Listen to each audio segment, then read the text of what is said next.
A little time, introduce few things came, and that hopefully that you have a better or what do you call the word, a better or maybe kind of like understand the teachings in a better package, something like a better package. Okay. In Buddhism, when we practice, or even when someone who are actually interested in Buddhism,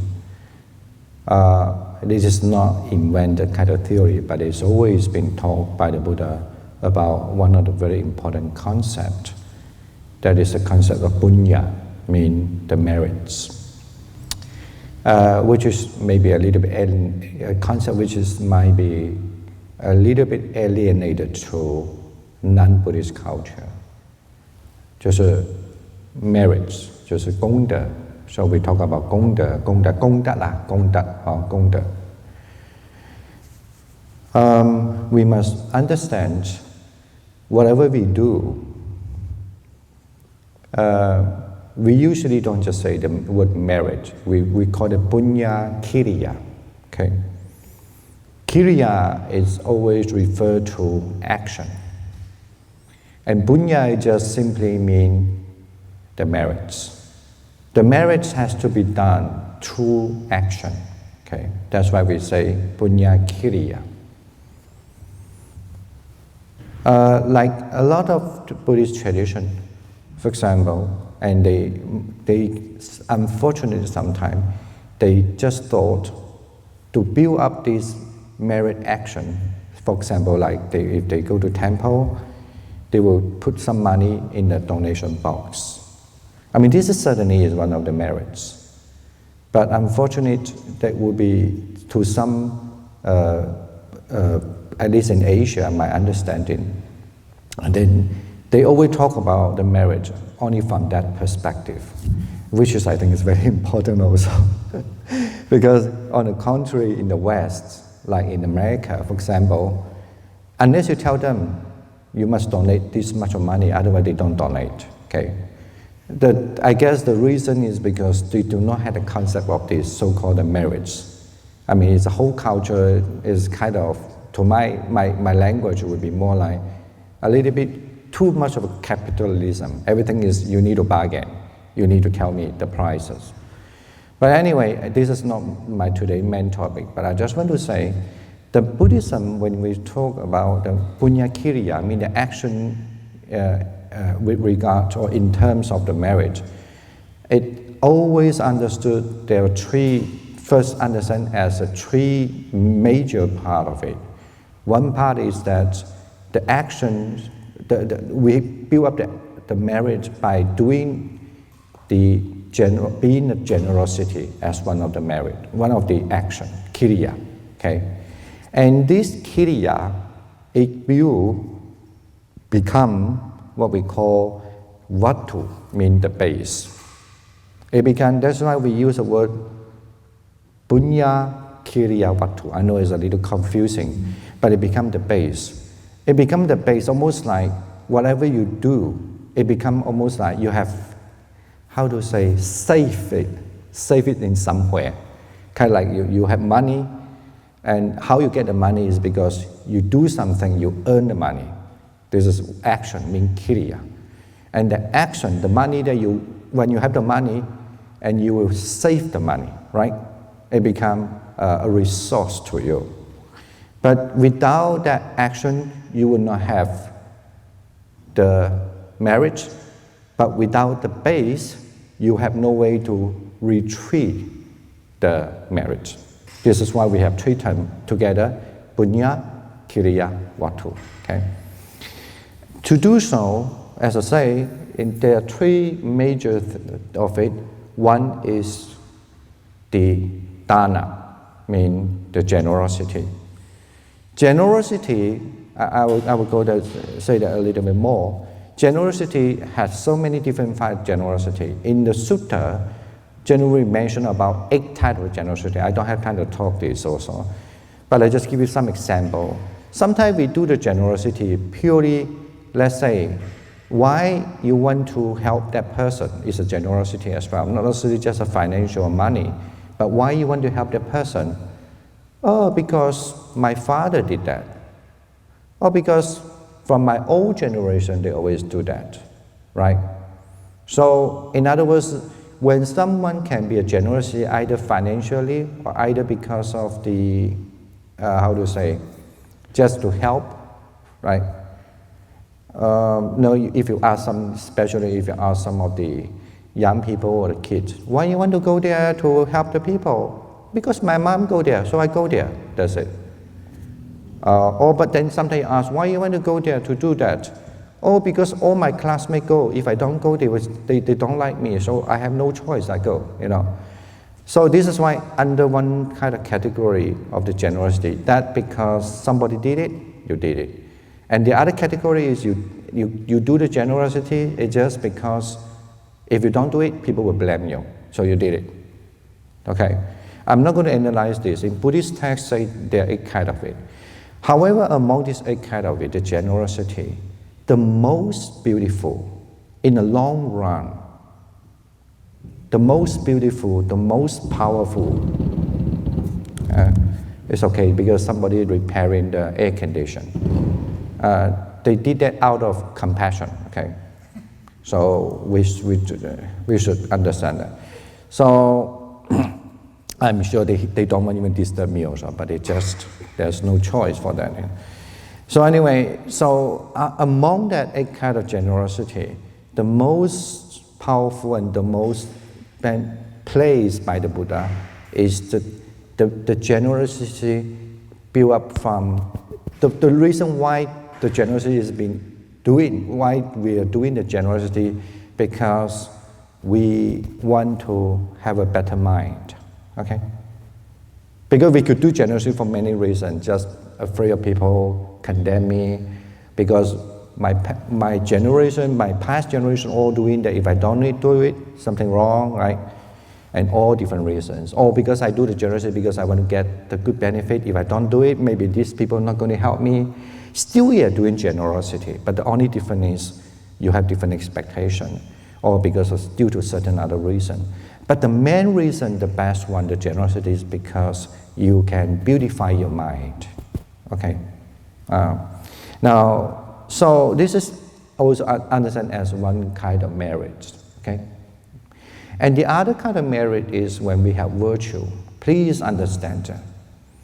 As I say, if people are limited their merit only just to be generosity, of course this is good enough, but since we are delivering the teaching of the Buddha, it never been only taught one kind of, one way just do it, just only one way doing merit.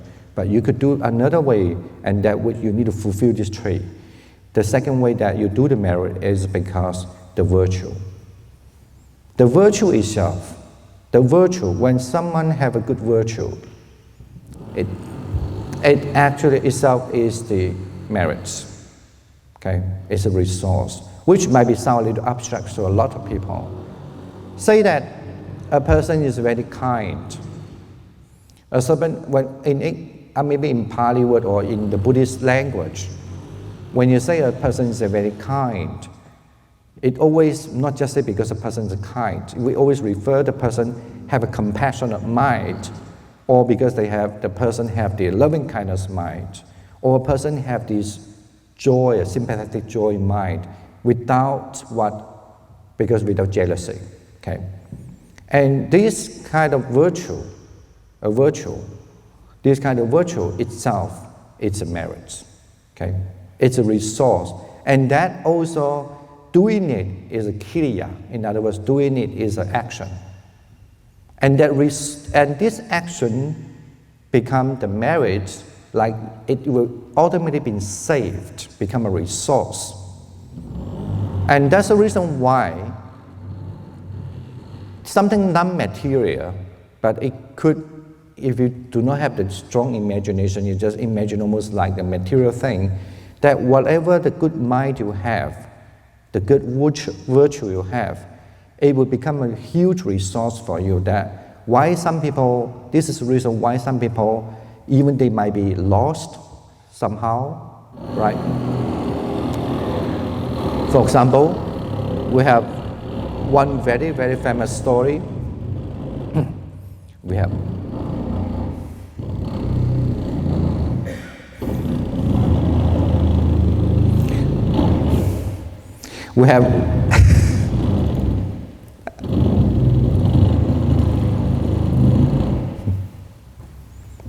and then one famous story. We know that's one of the story about the Devadatta. Anyway, some people know the name, some they don't know the name.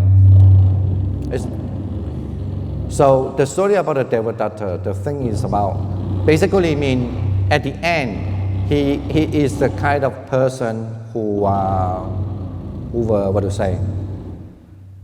betray, you could say, simply say betray the Buddha, because he want the Buddha give him the power, that he want to rule the community. And then the Buddha disagree, because the Buddha say, I never rule the community. In a way, it's almost like, you've been appointed, mean you are the one who rule. He say, the Buddha say, I never rule the community. I'm only teaching I'm only giving the teaching. So, as they were the prince, of course, maybe the way they understand is like being a king, right? The way that in old days, being a king to rule the way to rule. Because when people have their backgrounds like that, it's very hard for them to understand what do you mean by being a leader. In a way doesn't necessarily mean being ruled as a king, I mean, for some people might not necessarily understand that part. So, and when I say the betray, but when he was rejected, he wanted to kill the Buddha, for example, like that. Even though he did something that at that time, during the Buddha's time, he wouldn't be able to attain any path, in other words, to become a saint, because he have an evil mind and he wanted to kill the Buddha and so forth. But even interestingly, then the Buddha still say, after all this suffering rebirth, that, he will have a time then become a Pacceka Buddha also. Why? I mean, because he, at least during his practice in the past, before he really, because he missed, he's a kind of lost himself because wanting to have power, right? Before that, he was a good practitioner also. This is what we said, that if you understand what mean by the merit come from the action of being a virtual person, right? Virtual, that will give them what we call the vatu, mean the ground, or give them the resource, okay? And the third one, this is why I want to say, when people come to the temple, when people be a Buddhist, don't say, Chinese say, 做功德, 做功德. This is a Chinese word, meaning doing merit. Actually, it means punya kiriya. 做功德就是 punya kiriya. So the 做, and they only understand as just 布施, or understand as the generosity. But you have to understand but in Chinese we say 持戒, which I don't like the term, because you think that, something very serious. 其实 the original meaning 就是只是要有美德，对，有美德就是在美德，纯有美德就是意思在做美德就会有功德，懂吗？This is the second way. Meaning, in other words, mean when you are building up or doing something with that being a good virtue thing, it's action. The action will give you the merit, and it will become the ground, become a resource for you. Okay. So, and the third one is what we call the bhavana, mean the practice. The bhavana, or English we translate practice. In Chinese, we usually just translate 修, right? And the problem is also, again, for a lot of Chinese, when they understand the word 修, 修行的修, 修行, they don't relate that to meditation. They don't. 你们自己想一想，我们说要去修行，你告诉我是什么意思？啊？吃素念佛 ，OK， 他至少有什么啊？念经持咒，还有哎，啊，修改自己的行为也可以算 OK， 修也是。但是严格的说，修就指禅修，原来的字就是这个意思。原来字就是这个意思，你们不用跟我再变这个字的，你要跟我变没办法变的。原来的字 bhavana 就是禅修，所以你得到的功德主要3部分来，对不对？布施，做布施，我们叫一般为什么用一个词叫布施？布施功德具，有时候会这么讲。好，第二个就是持戒，其实就是美德得来功德。第3种就是要修得来的功德，那就是要禅修得来的功德。以前我们又都把它翻成修行、修习、修行。那么如果更早的时候，把它翻成修义都有就是这个字。Okay. Now, when we understand the third one is being practice, we need to know the content, what is the practice is about.